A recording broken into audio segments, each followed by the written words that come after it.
orang tua siswa untuk memantau perkembangan anak dan berpartisipasi dalam kegiatan pendidikan anak. Berikutnya juga aplikasi sistem ini dapat memperkecil ketimpangan kualitas SDM, tenaga pendidik, guru dan kepala sekolah, infrastruktur. Begitu juga platform digital tersebut memiliki fitur-fitur yang cukup lengkap dan sederhana. Nah, bahkan yaitu semua kami tawarkan dengan pihak yang punya ini, bukan kita, tapi sudah melapor ke kita. Silakan marketingnya memasarkannya kepada pihak sekolah lah yang nanti menimbang memutuskan. Kalau selama ini aplikasi mungkin dapat dikatakan sudah ada 100 aplikasi, masing-masing sekolah kan bermacam-macam aplikasi. Nah, maka kalau ini nanti sudah bisa, silakan. Apalagi kalau memang harganya efektif, efisien dan lebih murah, tapi bisa bermanfaat dan menjangkau dari apa yang kelemahan-kelemahan selama ini. Dan itu juga dananya bisa mungkin digunakan dana BOS, karena kita sudah ada juknis yang namanya suasana pandemi COVID ini bisa digunakan untuk pembelajaran. Oke, baik, benar sekali. Berarti memang upaya dari pemerintah Provinsi Sumatera Selatan melalui Dinas Pendidikan Provinsi Sumatera Selatan ini sudah optimal ya dalam proses pemantauan proses belajar daring ya di dalam keberlangsungan proses belajar daring di Sumatera Selatan. Baik, Prof. Yono dan Pak Riza, kita jeda dulu sebentar. Ini di segmen kedua saya mau menanyakan saat ini perkembangan COVID-19 di Sumatera Selatan ini cenderung dapat dikatakan bergerak fluktuatif ya untuk statusnya ya, Prof. Yono ya. Nah, ini juga salah satu indikator bahwa sekolah boleh menyelenggarakan proses belajar tatap muka apabila di wilayah tersebut statusnya zona hijau atau kuning. Nah, mungkin ini minta penjelasan dari Pak Riza lah di segmen kedua nanti. Ini sudah berapa, ada nggak sekolah yang sudah menjalankan proses belajar secara tatap muka maupun yang belum ya? Ada berapa banyak sekolah yang ada di Sumatera Selatan? Untuk itu selengkapnya akan kita bahas di segmen kedua dan Smart Listener kami segera kembali. Palembang Inside.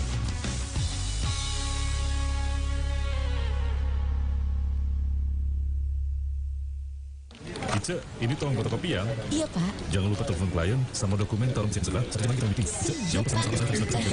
Nanti saya dari butuhkan. Iya, Pak. Ica. Tidak. Bikin santai aja. Kopi berdua dulu lah. Asli 100% Semendo Blend.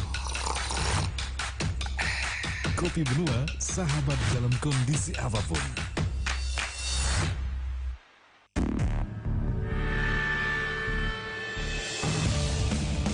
Bila Anda merasa demam, batuk, dan pilek, segera periksakan diri Anda ke dokter.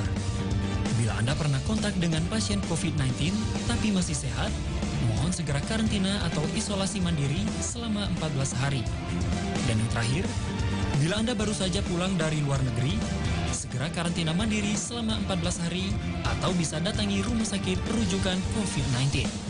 Mari bantu dokter dan tenaga medis COVID-19 dengan berdiam diri di rumah, bekerja dari rumah, dan konsumsi makanan yang bergizi. Ayo kita lawan COVID-19. Pesan ini disampaikan oleh Radio Smart FM Palembang.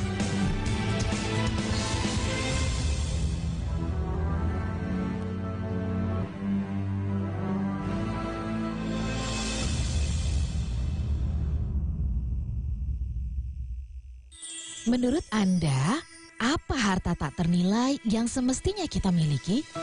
Rumah mewah? Atau mobil mewah?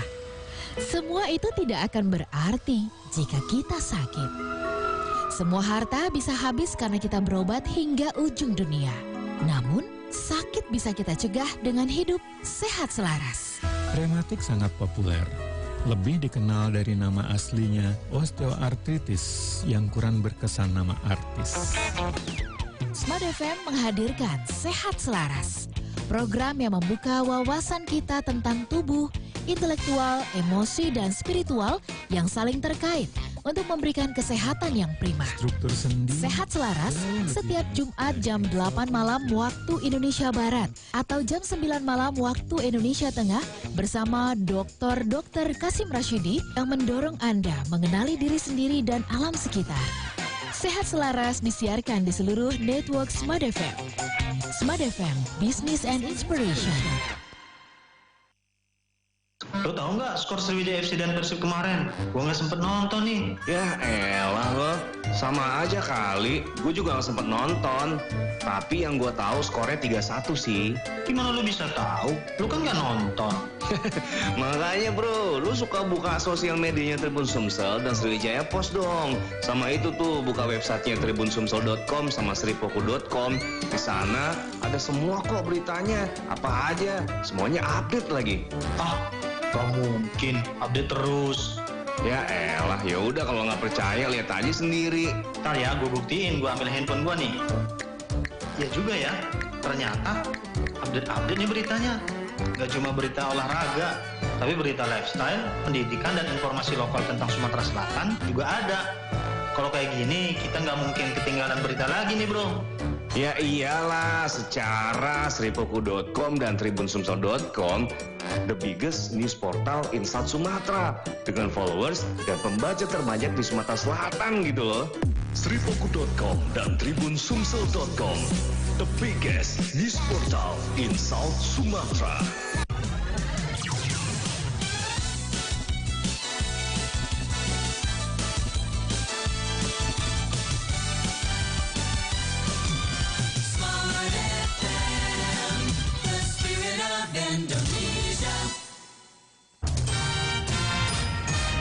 Palembang Inside. Ya, 101,8 Smart FM Palembang, Business and Inspiration. Smart Listener, terima kasih Anda masih bersama kami dalam Palembang Insight untuk edisi hari ini, Rabu 23 September 2020. Dan kita masih membahas tema yang sangat menarik pada sore hari ini, sukseskah penerapan belajar daring di Sumatera Selatan, bersama dua narasumber yang masih hadir di ruang dengar Anda pada sore hari ini. Yang pertama ada Kepala Dinas Pendidikan Provinsi Sumatera Selatan, ada Dr. Andes Riza Falevi MM, dan Ahli Mikrobiologi dan Direktur Rumah Sakit Pusri, ada Prof. Dr. Yuwono. Baik, Smart Listener, untuk Anda yang ingin bergabung, kami mengundang Anda untuk berpartisipasi. Silakan hubungi kami di via telepon ya, di 07113631 atau di via WhatsApp kami di 081178010118. Smart Listener juga bisa mengirimkan pertanyaan di kolom komentar chat channel YouTube Smart FM Palembang, karena siaran kita juga disiarkan langsung di channel YouTube Smart FM Palembang. Silakan kirimkan saran dan juga pertanyaan Anda di kolom komentar chat channel YouTube Smart FM Palembang. Baik, kita kembali ke pembahasan kita tadi. Pak Riza, di penghujung segmen pertama tadi, saya sempat menanyakan bahwa untuk pemberlakuan proses belajar tatap muka di Sumatera Selatan ini diperbolehkan apabila di kabupaten atau wilayah statusnya zona hijau maupun zona kuning ya. Baik, nah Pak Riza, boleh diinformasikan untuk update sekolah yang mungkin saat ini sudah memperlakukan proses belajar tatap muka di Sumatera Selatan ini sudah berapa banyak? Apakah ada yang sudah memperlakukannya, Pak Riza? Silakan. Terima kasih. Kalau bicara apakah ada sekolah yang sudah membuka secara permanen, itu bisa dikatakan mungkin dari total yang ada sekolah di Sumatera Selatan, kita katakan hanya 4% itu. Dan juga di daerah-daerah yang mungkin agak jarang dilintasi oleh orang dari luar. Itu ya yang memang zonanya sesuai dengan edaran dari surat keputusan bersama 4 menteri, ditindaklanjuti oleh surat edaran Pak Gubernur sebagai kepala wilayah ke seluruh kabupaten kota. Sebelumnya zona hijau saja boleh dibuka, sekarang sudah nambah zona hijau dan kuning. Okay. Namun yang jelasnya sekolah itu dibuka itu dalam arti kata uji coba. Mengingat kalau kita berdasarkan dengan namanya yang zona tadi, nanti mungkin diperjelas oleh Pak Prof. Zona di Sumatera Selatan ini kan fluktuasi, ya kan? Kalau kita hanya patokan zona kuning, misalkan dibuka, makanya saya katakan uji coba. Tahu-tahu mungkin 2 hari sudah berubah orange, bahkan merah. Nah, tidak mungkin kita mau ngambil kebijakan buka, tutup, tarik lagi kan? Apalagi sampai timbulnya klaster-klaster baru. Nah, itu kita hindari betul. Makanya kami kehati-hatian itu untuk sebelum membuka secara jelas dan tegas, kami bersurat dulu dengan gugus tugas pemerintah Provinsi Sumatera Selatan, dalam ini ketua atau koordinator tim ahli ya, koordinator tim ahli gugus tugas yang kumpul dengan rombongan Pak Prof, ya kan, ahli epidemiologi dan lain-lain. Di situ diskusi dengan ada juga dari sosialnya, dari Alfitri, Pak Prof Alfitri juga diskusi. Nanti dari pihak tim yang namanya tim ahli kita tadi membuat yang namanya nota dinas melalui Pak Asisten 3 sebagai ketua atau koordinator pada Pak Gubernur. Maka Pak Gubernur menindaklanjuti ke kami. Artinya aturan itu kami patuhi betul karena yang terpenting yang utama keselamatan dan kesehatan anak didik. Dan yang kedua yang terpenting dari walaupun 4 atau 5% yang masuk dengan kata lain uji coba tadi, itu juga yang terpenting kedisiplinan dari pihak orang tua anak dengan pihak sekolah. Dan tak terlepas juga Prof, kedisiplinan masyarakat. Benar. Karena apa? Kalau untuk di lingkungan sekolah, saya bisa menjamin protokol kesehatan COVID-19 akan dapat dijalani sejelas-jelasnya dengan baik, dengan disiplin cukup tinggi. Tapi pertanyaan kita, kedatangan, mungkin tepat waktu karena masih pagi. Namun kepulangan, anak-anak kan kita yang sudah lama tak jumpa, bisa saja dia kongko-kongko, apalagi mall udah dibuka. Benar. Apalagi mall udah dibuka. Kalau orang tuanya tidak disiplin, tidak dikontrol, anaknya hanya mengandalkan sekolah, tidak jadi. Tidak jadi. Nah ini yang kita harus, yang sama-sama kita masyarakatkan dan supaya kita sampaikan. Artinya apa? Mungkin pihak Pol PP ataupun pihak penegak hukum polisi melihat anak-anak berpakaian sekolah berkerumun, misalkan kongko-kongko di suatu tempat, bubarkan. Benar. Selain dari itu, orang tua lihat jadwal kan jelas. Makanya komunikasi antara sekolah atau guru dengan orang tua harus ada. Anak aku ini jam 4 harus balik. Ngapain lah jam 5 belum balik? Urus. Nah, jangan ada sekolah yang itu yang mungkin kita perlu harus kerjasama yang baik. Oke, baik. Berarti memang pemerintah Provinsi Sumatera Selatan memang tidak semena-mena ketika ingin memperlakukan proses belajar tatap muka ini tidak dengan hal-hal yang mudah ya. Tentunya ada prosedur-prosedur yang harus dipenuhi ya, seperti itu ya Pak Riza. Nah, baik, kita ke Prof Yono. Baik, Prof Yono, kalau kita melihat memang salah satu alasan bahwa untuk sekolah tidak dibuka adalah ditakutkan akan ada penularan atau klaster baru ya di sektor pendidikan. Memang seberapa besar sih potensi pembuka klaster baru ya di sektor pendidikan dari pandangan Prof Yono sendiri? Oke, baik. Sampai hari ini sebenarnya kita harus harus mau menerima secara rendah hati informasi yang valid dari segi keilmuan saintifik, ilmiah ya, kemudian juga dari segi data dan fakta. Oke, saya sampaikan sekarang dari segi ilmiah bahwa semua orang dalam masa pandemi ini adalah orang yang beresiko untuk ketularan, semua orang tanpa terkecuali, bayi sampai lansia. Itu semua itu kriteria pertama dulu, ilmiahnya begitu. Oke. Nah, kemudian baru kita bicara resiko untuk menjadi sakit sampai kematian. Nah, resiko untuk menjadi sakit sampai kematian itu adalah paling tinggi ya, atau mulai tinggi setelah usia 50 tahun. Pada anak-anak, yang dimaksud anak-anak adalah usia 1 tahun sampai 18 tahun. Itu secara medis itu anak-anak masih. Jadi 18 ke bawah itu semuanya disebut anak-anak. Nah, resiko anak-anak itu cuman kira-kira 0,4 paling tinggi. 0,4% untuk jatuh sakit atau meninggal dunia dengan COVID positif. Saya luruskan, sampai hari ini tidak ada satu bukti pun yang menyatakan bahwa orang ini secara langsung meninggal karena COVID. Maka sebutannya kita meninggal dengan COVID. Jadi yang pertama tadi bahwa saya ulangi, semua orang beresiko untuk tertular. Tapi yang kedua, tidak semua orang beresiko untuk menjadi sakit dan berat sampai meninggal dunia. Anak-anak hanya sekitar 0,4%, 0,4%, sangat sedikit, ya sangat sedikit, kurang dari 1% untuk itu.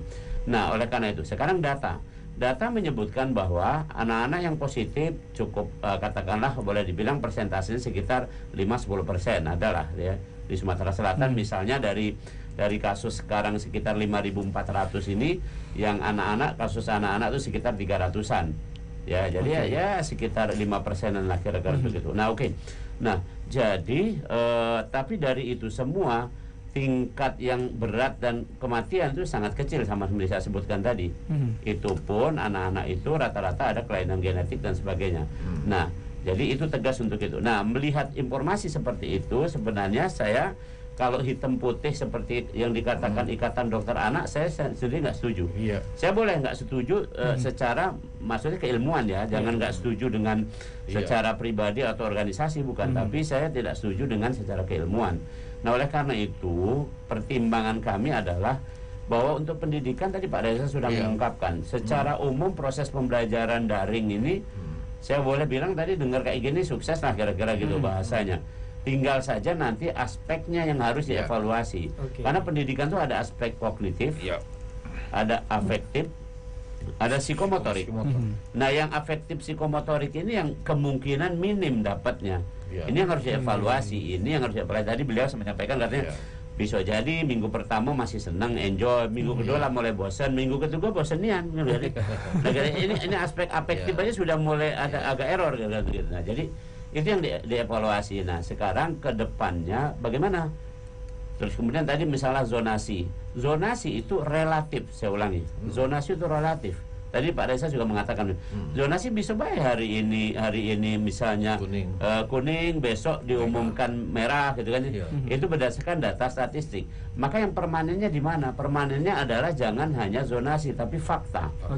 Nah, saya boleh sebutkan sekarang secara umum di Sumatera Selatan sudah 74% sembuh tadi. Secara fakta artinya kita sudah berada dalam kondisi kalau ibarat ini di zona, ini di kuning sudah. Kuning ya. Kalau ini dibilang zona kuning. Karena kalau hijau itu bukan berarti nggak ada. Hijau itu ada, tetapi sangat rendah.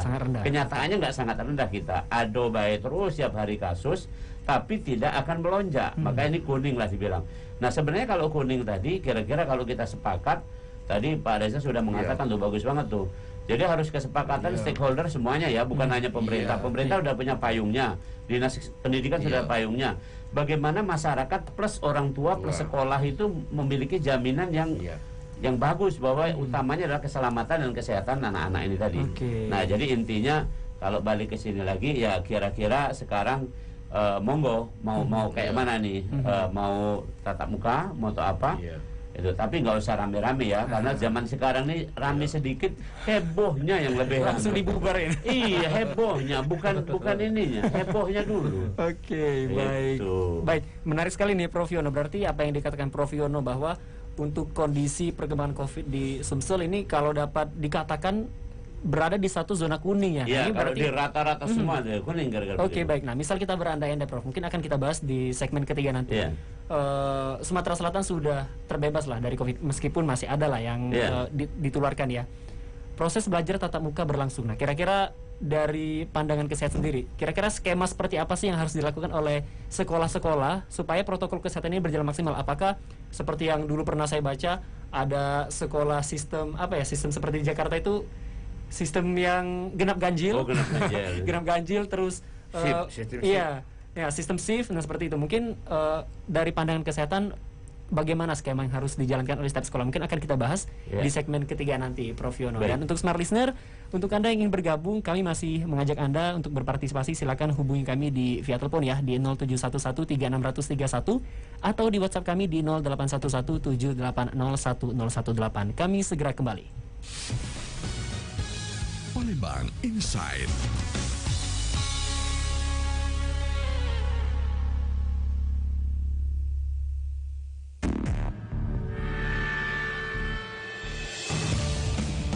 Bila Anda merasa demam, batuk, dan pilek, segera periksakan diri Anda ke dokter. Bila Anda pernah kontak dengan pasien COVID-19 tapi masih sehat, mohon segera karantina atau isolasi mandiri selama 14 hari. Dan yang terakhir, bila Anda baru saja pulang dari luar negeri, segera karantina mandiri selama 14 hari atau bisa datangi rumah sakit rujukan COVID-19. Mari bantu dokter dan tenaga medis COVID-19 dengan berdiam diri di rumah, bekerja dari rumah, dan konsumsi makanan yang bergizi. Ayo kita lawan COVID-19. Pesan ini disampaikan oleh Radio Smart FM Palembang.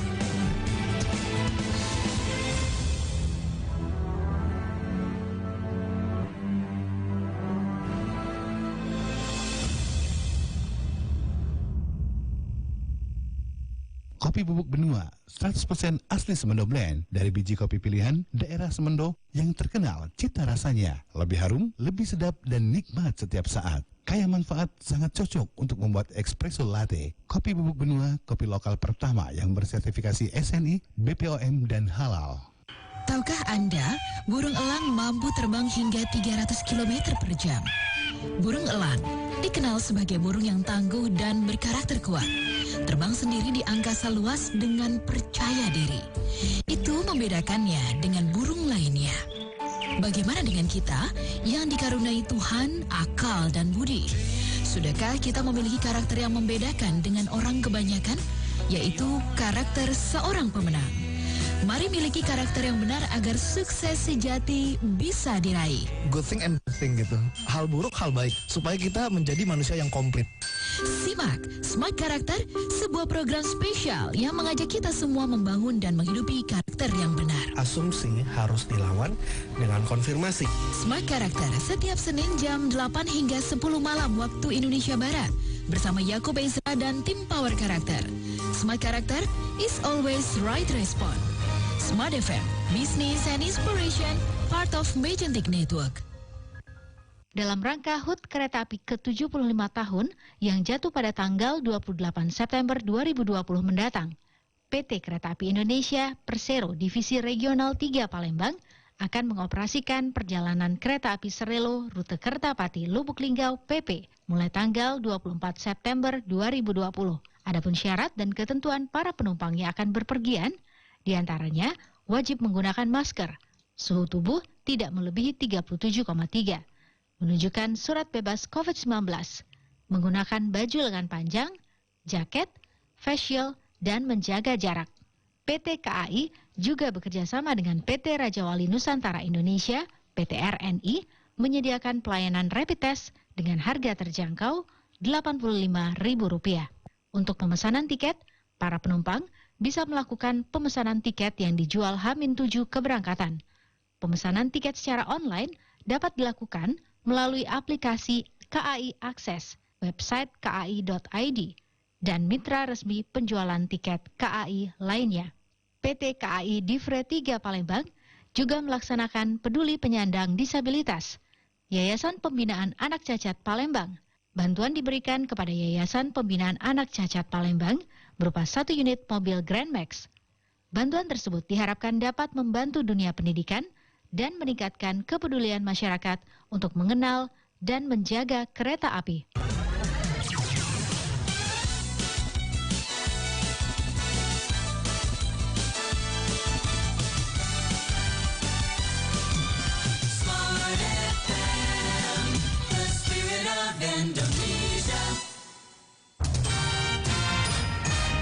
Palembang Insight.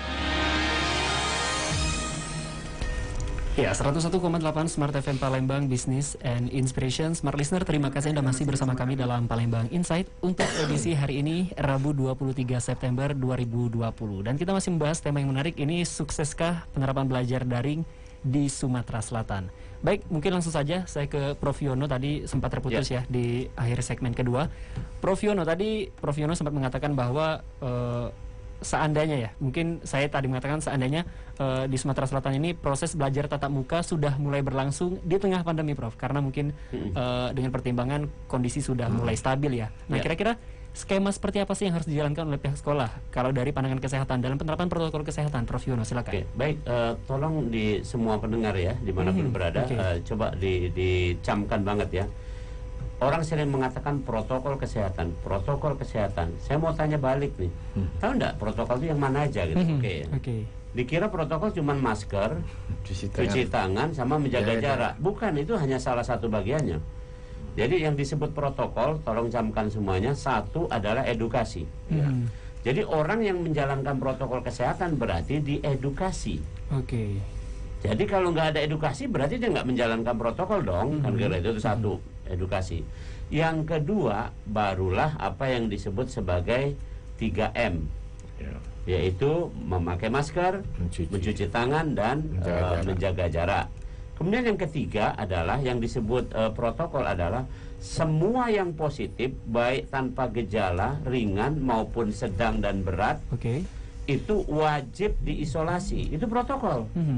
Karena gini, karena kalau itu nggak diisolasi maka akan terjadi bocor, penularan, kira-kira begitu. Itu protokol. Jadi udah 3 nih, Mas Nando nih, udah 3 protokol. Yang keempat, yang disebut protokol adalah bahwa semua orang yang sehat boleh beraktivitas, boleh berjumpa.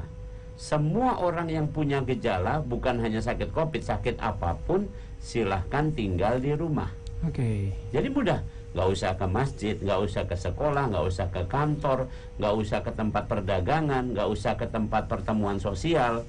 Nah ini protokol yang keempat. Protokol yang kelima adalah semua orang harus menjaga imunitas.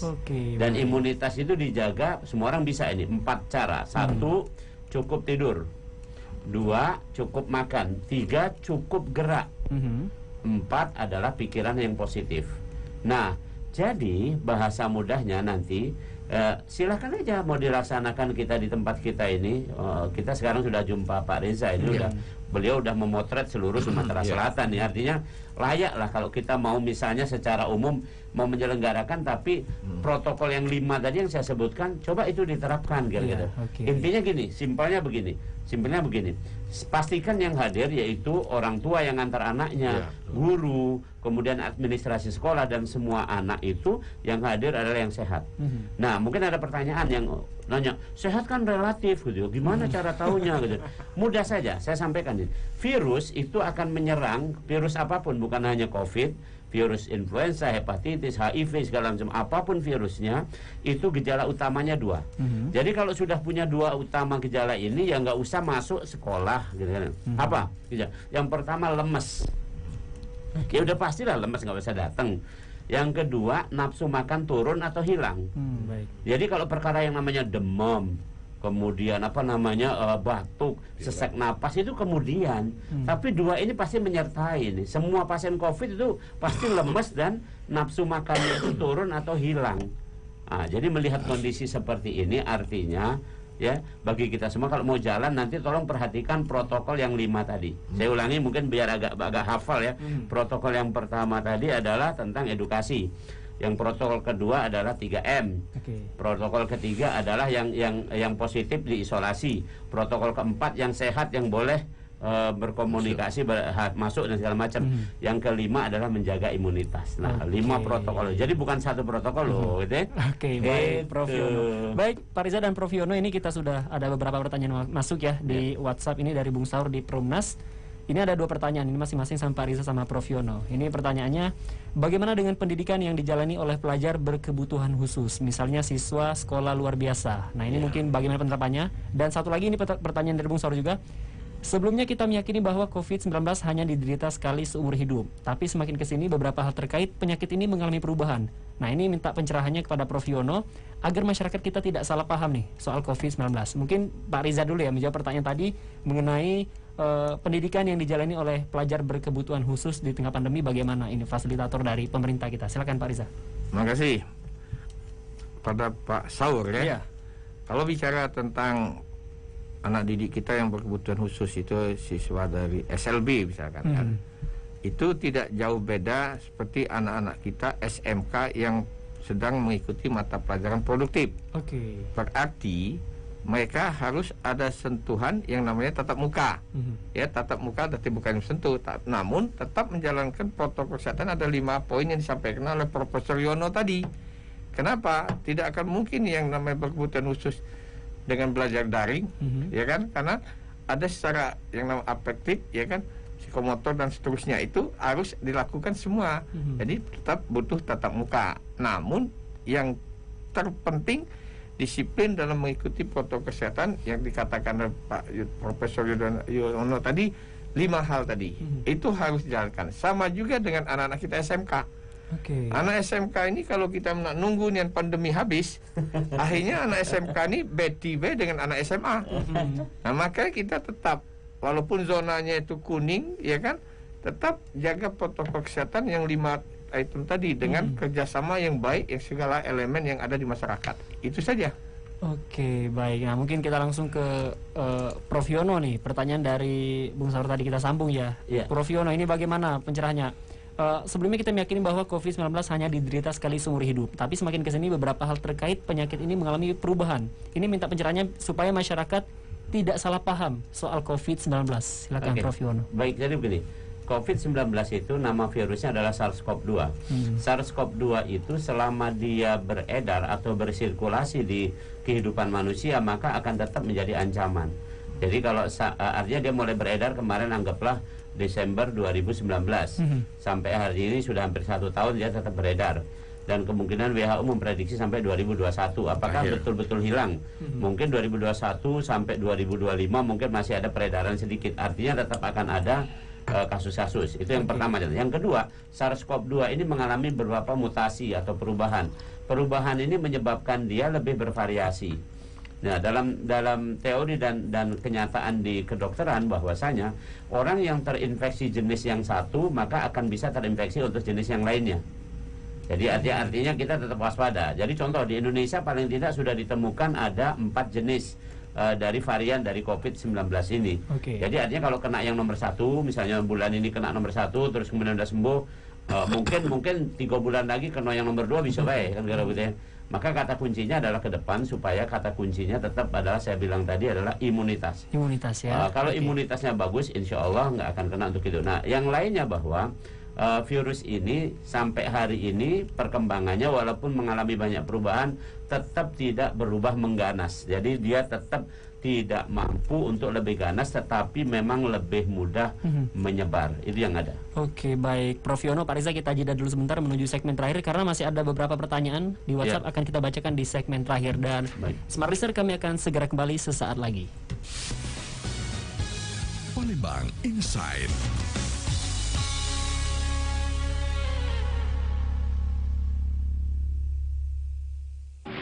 Rin, makan siang di luar yuk. Boleh, tapi saya mampir bentar ya, mau bayar PDAM. Nanti aja lah. Saya 2 bulan sekali bayar PDAM. Nggak apa-apa kali, toh tetap dibayar. Jangan salah loh. Sekarang PDAM memberlakukan pemutusan sementara dan pemutusan permanen atau onboarding untuk pelanggan yang tidak disiplin. Kalau telat bayar dan membayar biaya pasang kembali putus sementara. Kalau melampaui batas 2 bulan, dendanya bisa 10-20% dari jumlah tagihan. Kalau pelanggan memiliki tunggakan 3 bulan atau membayar tagihan dengan cara meloncat, misal nih, bulan 2 dan 3 sudah dibayar, sementara bulan pertama belum dibayar, maka akan diputus sementara dan diberi tenggang 2 bulan untuk menyelesaikan kewajiban setelah pemutusan sementara. Ya, itu tadi, kena onboarding alias putus permanen. Penyambungan kembali sih bisa, tapi harus bayar biaya pasang kembali putus permanen dan biaya lain-lain. Wah, ribet ya. Ya udah, buruan kita bayar PDAM. Bayarlah tagihan rekening air tepat waktu. Iklan layanan masyarakat ini disampaikan oleh PDAM Tirtamusi Palembang. Mungkin hampir semua orang memimpikan menjadi seorang pebisnis besar dan sukses. Tapi tahukah Anda bahwa hanya sebagian kecil yang benar-benar menggapai mimpi tersebut? Bisnis itu ibaratkan main game, butuh strategi, juga kesabaran untuk bisa menjalankan dan memenangkannya. Simak berita terbaru seputar dunia bisnis, pasar modal, ekonomi finansial, dan investasi di Indonesia. Hanya di program Smart Business Today, Senin sampai Jumat pukul 8 sampai dengan 10, hanya di 101,8 Smart FM Palembang. Smart Business Today dipersembahkan oleh Center Park, hanya dengan 5 juta bisa miliki hunian komersil dengan kualitas terbaik.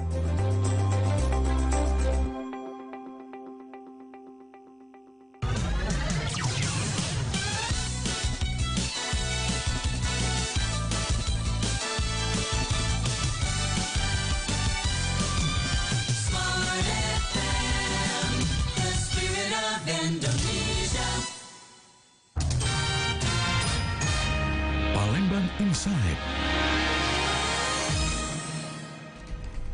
Ya, 101,8 Smart FM Palembang, Business and Inspiration. Smart Listener, terima kasih Anda masih bersama kami dalam program Palembang Insight untuk edisi hari ini, Rabu 23 September 2020.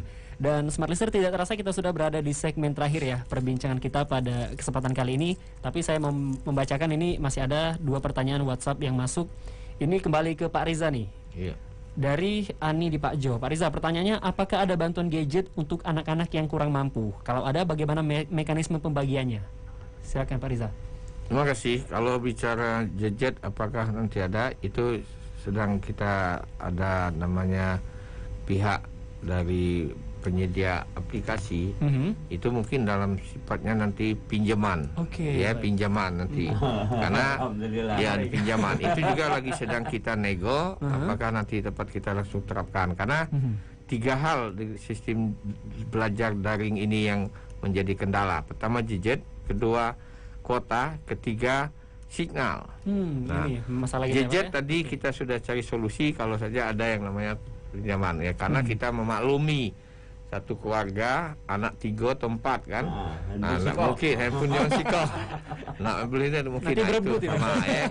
Itu ini yang kedua mengenai kuota. Kita sudah dalam hal pemerintah provinsi baru-baru ini Pak Gubernur melaunching yaitu ini Telkomsel memberikan bantuan gratis, kuota gratis tapi hanya khusus untuk belajar, kuota belajar ya, bukan untuk pacaran apalagi tidak cukup main game. Tapi kalau untuk belajar cukup, ya kan? Ditambah dari Kementerian Pendidikan Kebudayaan yang minggu ini sudah mulai diluncurkan kan, kuota gratis melalui data pokok pendidikan dari setiap sekolah. Maka itu saya dalam pembinaan dengan kepala sekolah, tolong betul diperhatikan operator di sekolah saudara. Artinya jangan sampai diabaikan. Karena apa? Pihak Kementerian Pendidikan Kebudayaan atau pusat itu patokannya sudah sistem kan? Benar. Di Dapodik. Nah, maka Dapodik itu harus update terus. Kalau nggak update terus, nanti ada tertinggal. Ada yang nggak dapat. Nah, itu ya alhamdulillah mudah-mudahan semua berjalan. Nah, masalah signal ini Pak Gubernur sudah mengupayakan mengumpulkan para provider, ada lebih kurang 24 provider ya, untuk bagaimana mengatasi ini yang adanya blank ya kan, tidak adanya signal. Karena provider ini kan selalu berada di tempat daerah gemuk ya kan. Di dusun pakai kayu. Ya kan, itu kan. Nah, namun alhamdulillah karena pada waktu di awal di bulan Maret 2019 pada waktu acara kita di SMK 3, Pak Gubernur menantang atau memberikan sejenis sayembara. Ada nanti hadiah dari Pak Gubernur kepada anak-anak SMK jurusan teknologi bisa menemukan booster signal. Nah, alhamdulillah insya Allah di Oktober nanti akan launching. Langsung Pak Gubernur memberikan hadiah kepada anak nanti. Kita belum bisa buka sekarang, tapi insya Allah ada. Bulan Oktober ya? Iya, insya Allah ada. Nah, itu yang dapat kita katakan ya, solusi mengatasi apa-apa masih kembali. Tapi walaupun belum sempurna, tapi sudah ada upaya bagaimana caranya mengatasi 3 hal yang selalu disebutkan oleh Pak Gubernur kita. Baik. Berarti memang di tengah kendala proses belajar daring ini, pemerintah Provinsi Sumatera Selatan ini sudah berupaya secara maksimal ya, untuk menutupi kekurangan-kekurangan yang saat ini dihadapi. Baik, ini dari Nova di Lemabang. Ini mungkin ke Prof Yuwono nih. Apakah mantan pasien COVID-19 berpotensi kembali menderita COVID-19? Prof Yuwono. Baik, begini. Jadi ketika orang sudah mantan atau sudah sembuh, itu maka dia akan terbentuk namanya antibodi. Antibodi yang terbentuk adalah antibodi jenis G, namanya imunoglobulin G, IgG. Nah, IgG ini bisa bertahan 3 bulan. Artinya dia cukup waktu untuk menyesuaikan adaptasi selama 3 bulan. Dan harapannya setelah 3 bulan ini masih bisa dibentuk lagi imunitas ini tadi, dengan catatan dia melakukan yang protokol tadi ya, 5 protokol tadi. Salah satunya adalah menjaga imunitas tadi. Ya, cukup makan segala macam tadi. Nah, jadi pertanyaan begitu. Nah, kemudian optimis saja. Faktor yang paling penentu di atas itu semua adalah positive thinking. Berpikir positif, tetap ceria, itu mengkontribusi paling tidak 50-75% dari jaga kesehatan. Baik. Berpikir positif dan tetap ceria ya. Ceria, salah satu indikator supaya kita tidak tertular ya dari COVID-19. Contoh misalnya kan zaman sekarang katanya kata Sri Mulyani, Menteri keuangan kata kita krisis. Ya biar aja Bu Sri Mulyani ngomong gitu, yang kita di sini masih bisa makan burgo lakso kan. Paling enggak pempek dos bisa baca aja selesai. Jadi jangan berpikir enggak ceria, tetap ceria aja. Baik, mantap. Nah, ini kita sudah berada di penghujung segmen ini. saya sempat mau menceritakan nih, belum terjawab tapi ini banyak tersiar kabar nih Pak Riza mengenai kegelisahan orang tua terkait penerapan belajar daring ya. Bahkan beberapa hari lalu ini Prof Yono dan Pak Riza ada siswa yang meninggal dianiaya orang tua. Ini indikasinya karena proses belajar dari rumah, karena mungkin siswa ini tidak nangkep ya apa yang disampaikan guru, mungkin orang tua jadi kesal. Nah ini mungkin menjadi closing statement lah, apa yang bisa disampaikan kepada orang tua di rumah supaya proses belajar daring ini dapat dijalankan secara efektif, dan orang tua ini kalau bisa dihimbau bersabar lah Pak Riza ya. Silakan Pak Riza, ini sekaligus closing statement. Terima kasih. Yang dikatakan tadi adanya siswa ya kan yang dapat hukuman dari orang tuanya, inilah dapat dikatakan barokah adanya pandemi COVID. Kalau selama ini orang tua siswa hanya menyerahkan sepenuhnya kepada sekolah pada waktu masa normal, sekarang mau tidak mau, suka tidak suka, orang tua atau wali murid ikut juga harus partisipasi menjaga sejauh mana, apalagi anak-anak yang dari tingkat PAUD, TK, SD kan, SMP yang harus memang menjaga. Nah maka dari itu closing statement dari saya, mari baik pihak sekolah, dalam hal ini mulai dari kepala sekolah, guru, dan juga dari pihak semua elemen, apalagi orang tua, wali murid, termasuk anak-anak, satu kata saya katakan, harus cerdas. Cerdas yang saya maksud tidak lain, C-nya harus ceria, jangan selalu menghadapi sesuai itu dengan selalu problem. Seperti yang dikatakan Prof Yono tadi ya. Nah benar. C-nya itu ceria. E-nya tidak lain, kita selalu harus berpikir efektif dan efisien. Jangan dijadi kebenang kusut, ya kan? Karena tidak sudah pasti ada suatu problem. Namun problem itu bisa kita atasi kalau kita berpikirnya efisien dan efektif. Ya kan? Baik. Kemudian R-nya kita berpikir real dan rasional saja. Ini sudah ketentuan dari Allah Subhanahu wa Ta'ala. Nah kalau kita beragama, apa yang dikatakan ustadz, masuk ustadz juga problem. Ya insya Allah kita tidak selalu saling menyalahkan kan. Nah D-nya tidak lain, baik dari sekolah maupun pihak keluarga dalam hal orang tua, ditambah juga masyarakat harus disiplin. Baik. Mau tidak mau disiplin, apa yang dikatakan Pak Prof tadi, protokol kesehatan yang limo tadi. Kalau limo itu dijalankan galau oleh setiap individu masyarakat di Sumatera Selatan, cepat mencapai 90% apa yang dikatakan kesembuhan tadi, bahkan menuju 95%. Hanya apa? Adaptasi. Ini kan adaptasi dari normal menjadi tidak normal. Nah kita cepat bagaimana adaptasi. Selain dari adaptasi apa?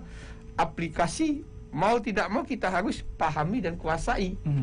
Kalau tidak pahami kuasa, itulah tadi gaptek kita, ya kan? Nah, kemudian dari kata cerdas, S-nya mau tidak mau kita menambah sains, ilmu secara terpaksa, baik orang tua, terutama orang tua yang tadi tidak tahu oma ini, bahwa sadar bahwa guru atau dosen sangat dibutuhkan tatap muka langsung pada anak kita. Mudah-mudahan tidak katik lagi orang tua wali murid yang ngadukan guru atau dosen kalau agak disentuh dikit oleh guru ya.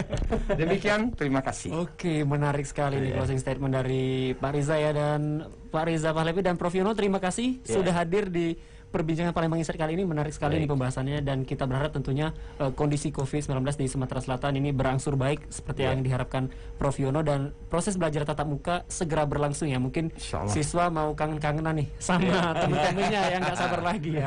Oke, baik. Smart Listener, demikian perbincangan kami untuk edisi hari ini Rabu 23 September 2020.